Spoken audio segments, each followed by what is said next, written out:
तिङन्त प्रकरण में आज हम लुट लकार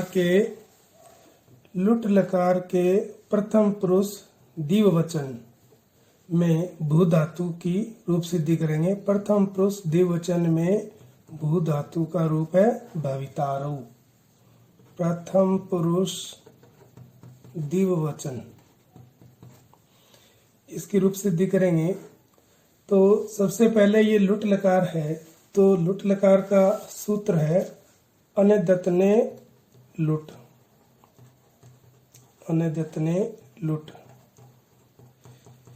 इस सूत्र से अनद्यतन भविष्यत काल की विवक्षा में सत्ता अर्थक भू धातु को लुट लकार। सूत्र से अनद्यतन भविष्यत काल की विवक्षा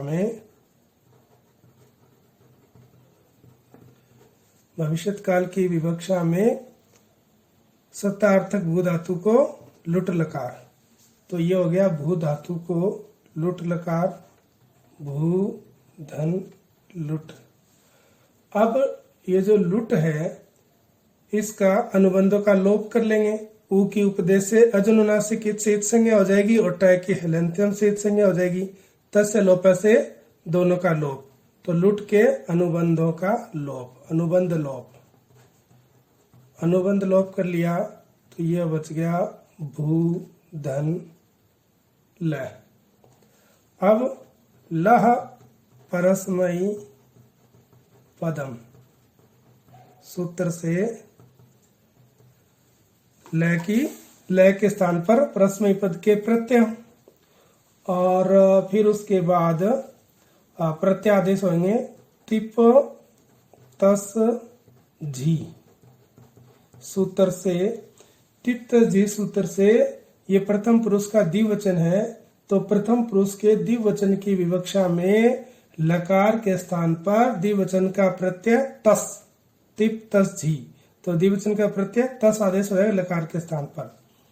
टिप तस झी सूत्र से प्रथम पुरुष के द्विवचन की विवक्षा में तस प्रत्यय लकार के स्थान पर तस हो गया, तो ये हो गया भू धन तस, तस प्रत्यय हो गया। अब इसके बाद में सूत्र आता है श्यतासी लरी लुटो, शहतासी लरी लुटो। इस सूत्र से लरिंग लकार और लुटो लुट लकार परे होने पर धातु को क्रमशः श और तासी प्रत्यय का आगम होता है। तो यहाँ पर लुट लकार है, लुट परे है, तो तासी प्रत्यय का आगम हो जाएगा धातु को। श तासी लरी लुटो सूत्र से धातु को भू धातु को तासी प्रत्यय का आगम। लुट लकार परे होने पर धातु को तासी का आगम हो गया, विधान हो गया, तो ये हो गया भू धन तासी धन तस। ये हो गया भू तासी तस। अब ये जो तासी में ई है, इस ई की इत संज्ञा हो जाएगी अच है, तो उपदेशे अजनुनासिके इत से, उपदेशे अजनुनासिके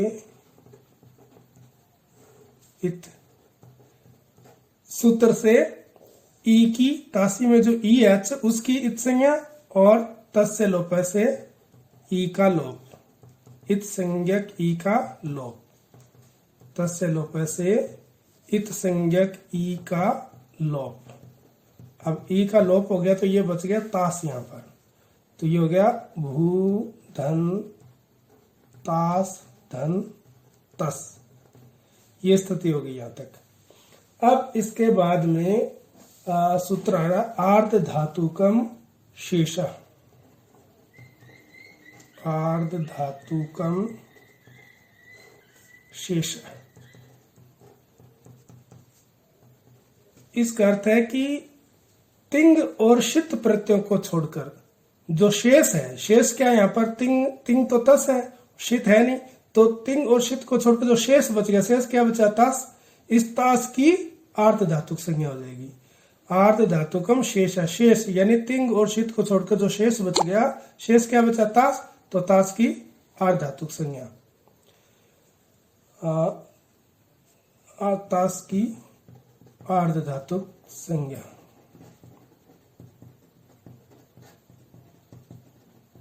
अब ये जो ताश है वो आर्धधातुक हो गया, ये हो गया आर्धधातुक। ताश की आर्धधातुक संज्ञा हो गया आर्धधातुकम शेष से। अब इसके बाद सूत्र था आर्ध धातुक कषेड वलादे। आर्ध धातुकस्य इट वल आदे, इसका मतलब आर्ध धातुकस्य, आर्ध धातुक को, आर्ध धातुक को न तस, इसको तास, आर्ध धातुकस्य आर्ध धातुक, आर्ध धातुक को न तास, इस आर्ध धातुक को इट का आगम होगा। इट में टैकित संज्ञा हो जाएगी और हलंत्यम से टैकित संज्ञा तसलोप से लोप, तो ई बचेगा। इट का मतलब ई। आर्ध धातुक से आर्ध धातुक को इट का आगम होता है कब? वल आदे, वल हो आदि में जिसके ऐसा प्रत्यय परे होने पर। तो ताश के बाद में ये तस का तय है वो वल प्रत्यार में आता है, तो वल हो गया इसमें आदि में, तस प्रत्यय के आदि में वल प्रत्यार का वर्ण आता है, तो वलादि प्रत्यय परे होने पर आर्ध धातुक इस ताश को इट का आगम, इस सूत्र से हो जाएगा। आर्ध धातुक षड वलादे से ताश को इट का आगम, इट यानी ई का आगम। अब इट का आगम तो हो गया, ताश को इट का आगम कहाँ करेंगे? ताश से पहले करेंगे आदि में या ताश के अंत में करेंगे, ये इस सूत्र से नहीं पता चला। फिर अब इसका स्थान निर्धारण करने वाला सूत्र है आद्यंतौ टकितौ। आद्यंतौ टकितौ, ये हमने फर्स्ट ईयर में पढ़ा था। आदि और अंतौ, आदि में होगा या अंत में होगा। टकितौ, टित हो और कित हो। यदि वो टित है जिसमें टय की संज्ञा होती है, जब तो वो होगा आदि में आगम, जिसका आगम हो रहा है, और यदि वो कित है तो होगा अंत में आगम। तो अपने जो इट में टय की संज्ञा हुई है, ई बसता है, तो ये क्या हुआ? टित। टित है तो ये आर्ध धातुक के आदि में यानी पहले आगम होगा। तो आद्यंतौ टकितौ से आर्ध धातुक को इट यानी ई का आगम। आद्यंतौ टकितौ से कहा हो गया? ताश के आदि में आगम हो गया।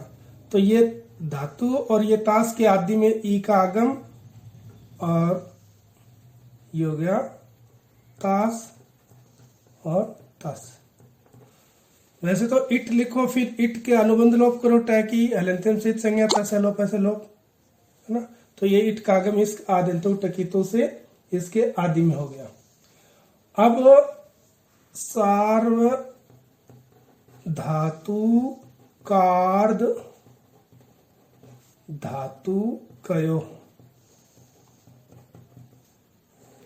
सार्वधातुक कार्द धातु कयो सूत्र से सार्वधातुक या अर्धधातुक परे होने पर धातु के इगंत अंग को गुण होता है।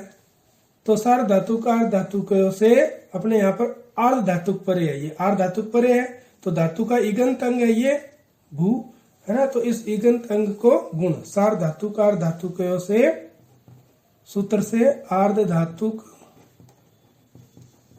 परे होने पर धातु के इगंत अंग को गुण। अब यहां पर एक सूत्र और है अलो अंतस्य, अंत्यस्य, अलो अंतस्य। इसमें आर्ध धातुक परे होने पर धातु का इगंत अंग, अब धातु के अंग में भी अलो अंत से जो अंतिम वर्ण है, धातु का अंतिम वर्ण क्या है? भय में उ, तो इस अलो अंत से अंतिम अल सूत्र से धातु के अंत्य अल यानी उ को गुण, उ को गुण क्या हो जाएगा? ओ हो जाएगा। अब यहां पर उ को ओ हो गया, तब यह बन गया भ, और उ को हो गया ओ, फिर ई, फिर तास और फिर तस। ये हो गया, यानी कि ऊ को गुण ओ हो गया। अब ओ को अब हो जाएगा एचो अय वा या वा, सूत्र से